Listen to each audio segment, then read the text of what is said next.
The internet is going nuts over hot rodent men. What does it mean? Well, let's have another take on it. From what I've seen, weebs have been going crazy over hot rodent women. Let's talk about that. Everybody, today we're gonna discuss the newest addition to Zenless Zone Zero, which is Jane Doe. She is a very cool design character. She is one of two anomaly 5-star characters we have in the game, the other one being Grace, and they can actually be paired up to quite a great result. Is it the best team, however? Well, let's talk about it, let's find out. This is my full, in-depth, in-length, comprehensive Jane Doe guide, where I'm gonna be teaching you everything you need to master her. So, Jane Doe is an anomaly character. Anomaly characters are good at one thing, and it's building up whatever element that they are, and Jane Doe is physical, just like Piper. And now, here's a little spoiler, my favorite team actually includes them both. So just as Sujan's enhanced ammo is her bread and butter, and Ellen's, like the frost charge stacks, is her bread and butter, Jane Doe has another bread and butter, and very fitting to her character, it is her passion state. So, underneath Jane Doe's HP, you will see that she has another bar that fills up when you do certain things. Now, the passion bar fills up whenever you do an attack, whenever you do a perfect dodge, whenever you do a defensive assist, whenever you do a chain attack, or whenever you do an ultimate. Then you will get charges to this passion bar, and once the bar is maxed, you will enter the passion state. While in the passion state, Jane will have an increased damage, she will have increased physical anomaly build-up rate, and she will be a whole lot faster, and she will have a different dodge. Bread and butter, very much get into the passion state, use the passion state to your best extent. Most actions and attacks in the passion state will expend charges from the passion state, and the return is you get more damage, but there are certain things that will actually fill it back up. If you can also see that she has like 2 red dots next to her passion state, she gets 1 every time she enters the passion state. Now these dots can be expended by holding down the attack button, and she will start doing a pirouette. Now this attack is probably her strongest attack. It has a very wide area and does a lot of damage, and it does a lot of physical anomaly build-up. And it also extends the passion bar. So doing this will actually keep you in the passion state for longer. Now, what is also very unique about Jane Doe is that she has the ability to make Assault crit. Now, Assault is what happens when an enemy is inflicted by enough physical damage. Then they will be afflicted by a status called Assault. Now, Jane Doe can make this crit, and this is a never-before-seen feature, and this is what makes her so freaking busted. Now, the crit rate and crit damage of this has a fixed rate, but the crit rate of it increases with Jane's anomaly proficiency. So once you reach slightly below 400 anomaly proficiency, you will actually be sitting at 100% crit rate for all assault. The crit rate starts at 37% and then increases by 0.16% at max core skill level for every point of anomaly proficiency. So my Jane right now, she is sitting at 100% crit rate on the assault.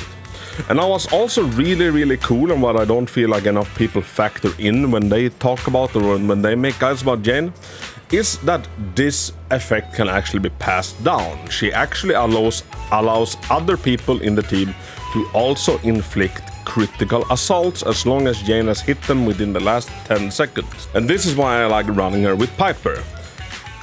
On screen now you will see a video of my Piper doing a 1.3 million assault crit. And I'll also have you notice how Nineveh's HP just disappears. Look at that HP bar, beautiful.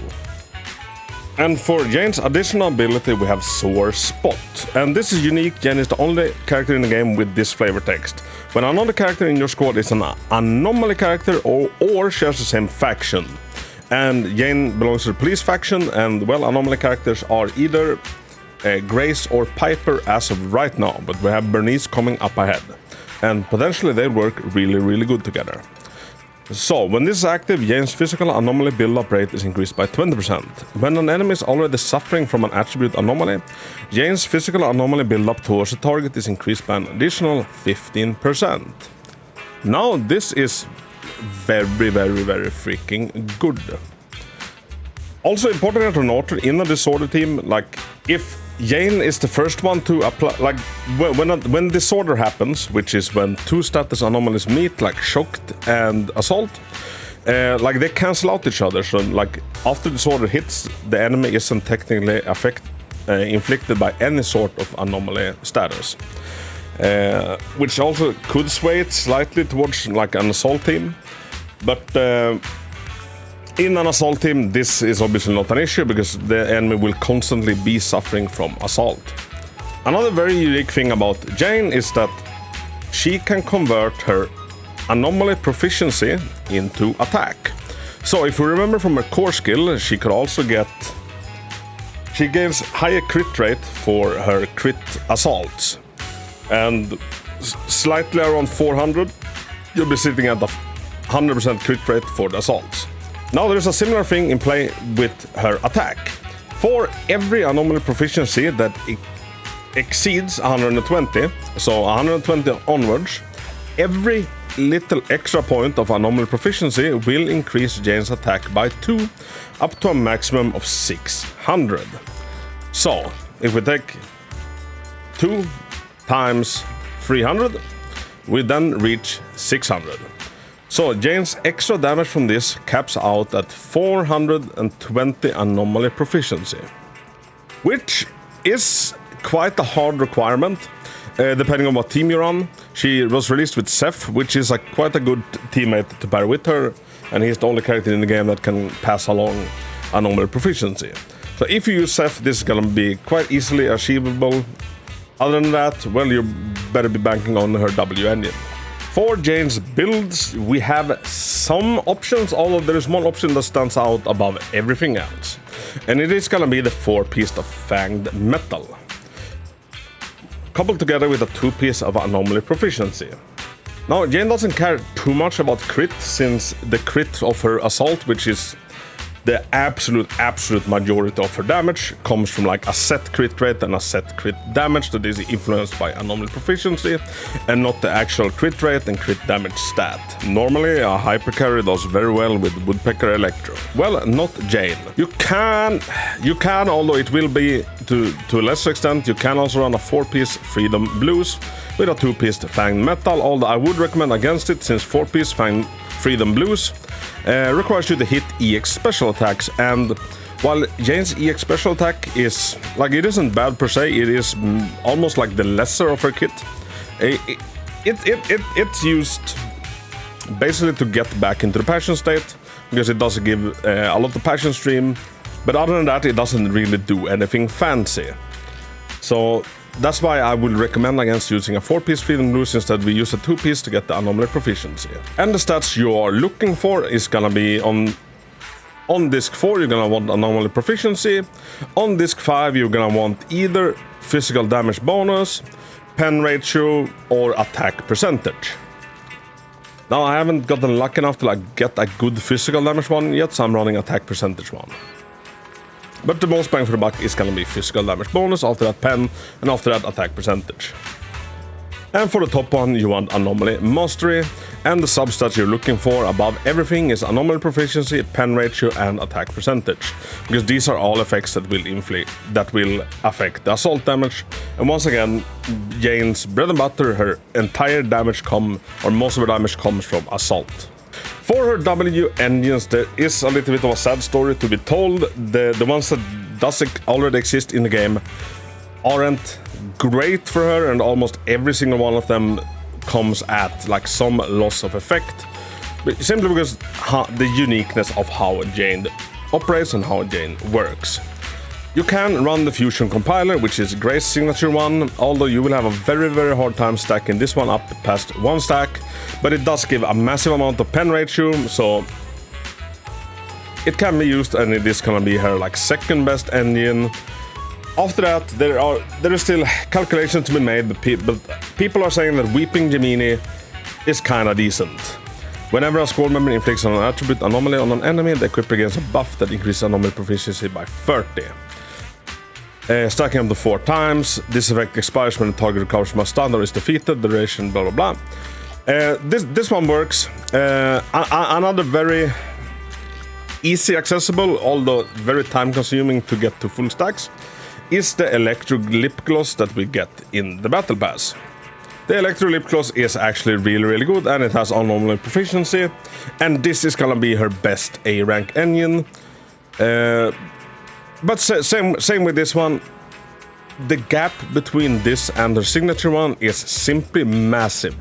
And I go over this in like my stopping point for Jane Doe video. Like if you've gotten one Jane Doe and you're thinking about like maybe going for one cinema, I would instead say that go for the 75-25 chance on her W engine banner is the smarter choice if you want the most rat for your buck. This is such a massive increase to Jane. Other notable mentions would be the Rainforest Gourmet. This one isn't bad at all and is easy to max because you can buy it right here in the store. Roaring engine is very much just tailor-made for Piper, and I'd say stay clear of it and never invest into a single B rank engine. When it comes to Jane's teams, she's quite flexible, although there's like two versions of teams she should be running.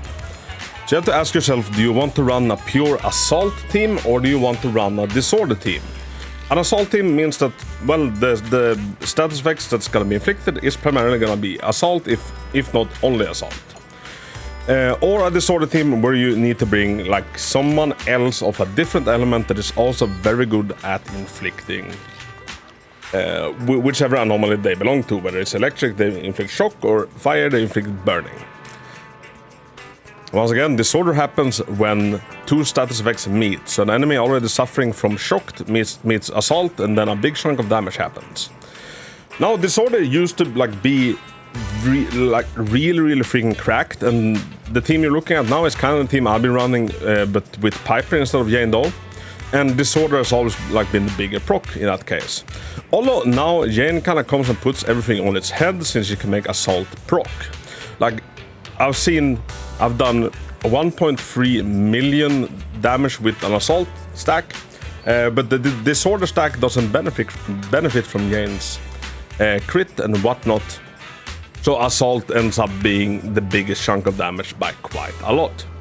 But a very popular team that any guide you Google up online will tell you is Jane, Rena, and Grace, potentially Jane, Rena, and Seth. Now, Rena is an excellent support, although Rena does have a major problem until she is at C1, it is that her buff duration is very short. It's just short of 5 seconds. And this requires a lot of like awkward switching in, and Jane Doe is quite a selfish character. Like she wants a lot of screen time, she wants a lot of playtime on the field in order to operate, in order to work. So having to switch into Rena constantly is a little bit of a pain. Although all of this gets fixed when Rena reaches C1, because then her buff duration gets doubled. And the pen Rager buff that Rena can pass on to Jane Doe is nothing to scoff at all. It's actually amazing. And obviously Grace is here to build up shock as fast as we humanly can, although another team that also works really freaking well is switching out Rena for Seth. Now, since both Seth and Jane are both from the police, all of their passives are active, and since Seth is electric, he activates Rena. And the optimal bang move for this would be Officer QE or the 5-star electric bang move called Plug Boo. Now, this is a very good, very cracked team. Although, just for convenience sake, I would say maybe don't run this unless you have Rena at C1. And now for the team I've been running primarily with Jane Doe after a lot of testing has actually been Jane Doe, Seth, and Piper with the Officer QE Bang Boo. Now this team is absolutely freaking busted. Piper is probably the best A-rank unit in the entire game. Seth is the only unit in the game that can pass along anomaly proficiency to his teammates, which pairs very well with Jane Doe's kit. Now, even though we have two different elements, with Seth being electric, this doesn't really qualify as a disorder team, because even though with high investment into Seth, he doesn't really build up enough electric anomaly to trigger shock consistently. So this is very much an assault team. And the reason why, another reason I like to run this team so freaking much is that Piper actually is a bit of a buffer as well. When Piper has 20 or more stacks of power, all squad members' damage is increased by 18%.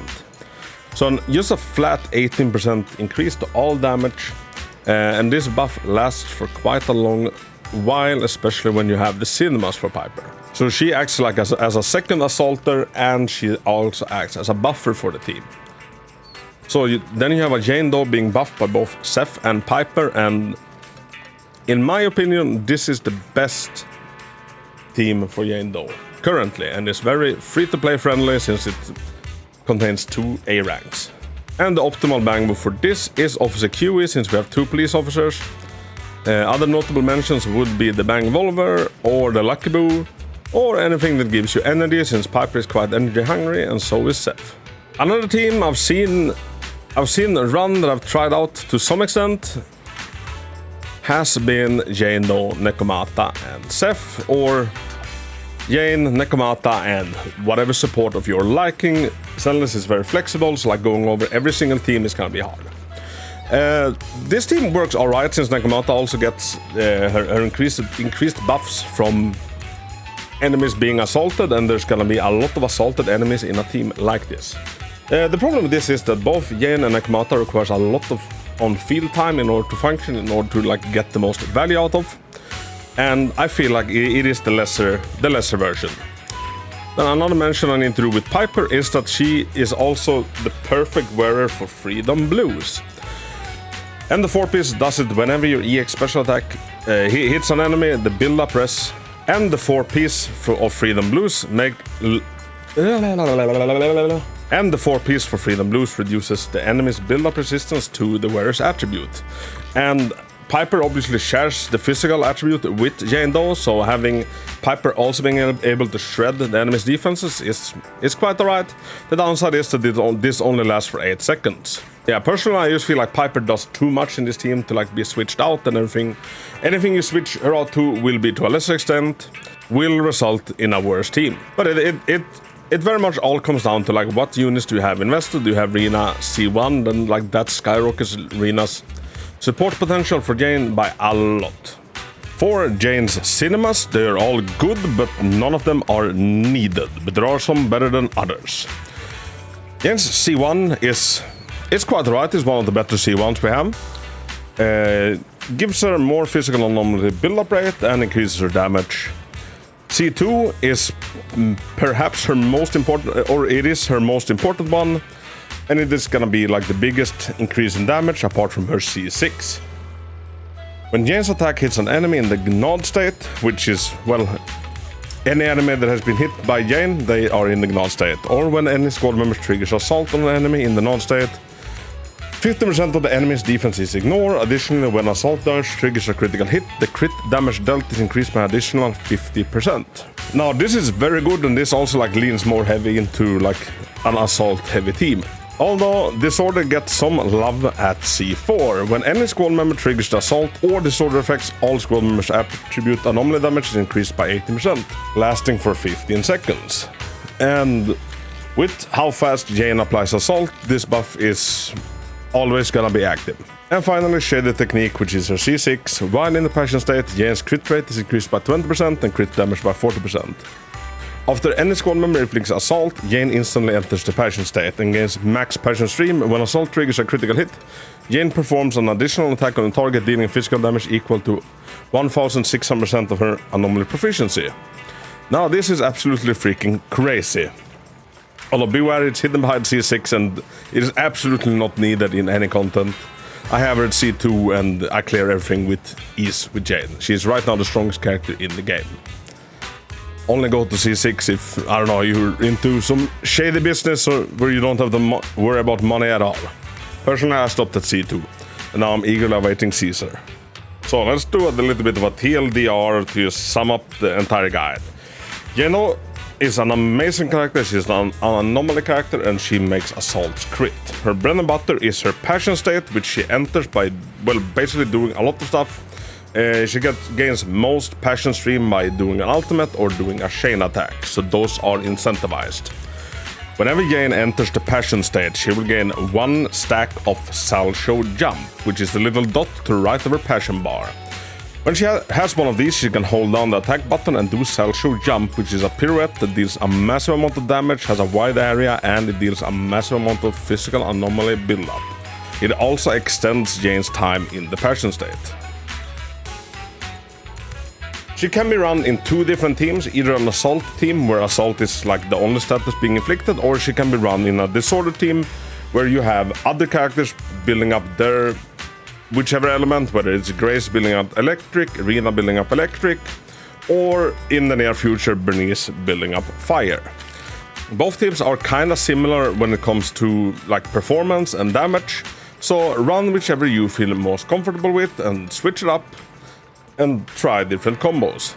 Jane's ability to make assault crit can also be passed down and be used by her allies. That's why I like running her with Piper. Now for Jane's builds, you should be running 4-piece Fang Metal and a 2-piece Freedom Blues. That's by far gonna be the best set available for her. W engines, you really want her signature one if you can, otherwise there are some options that are gonna be a quite significant drop in performance. But her second best one is gonna be the Fusion Compiler from Grace, and for A rank ones you have the Electro Lip Gloss, which is a good one. When it comes to teams, she pairs exceptionally well with Zeph, since Zeph is the only character in the game that can pass down anomaly proficiency. And Jane is obviously gonna excel at places and challenges where the enemies are weak to physical damage. She's a very versatile character and currently the strongest character in the game. And that is gonna be all I have to say about Corin. Follow the channel.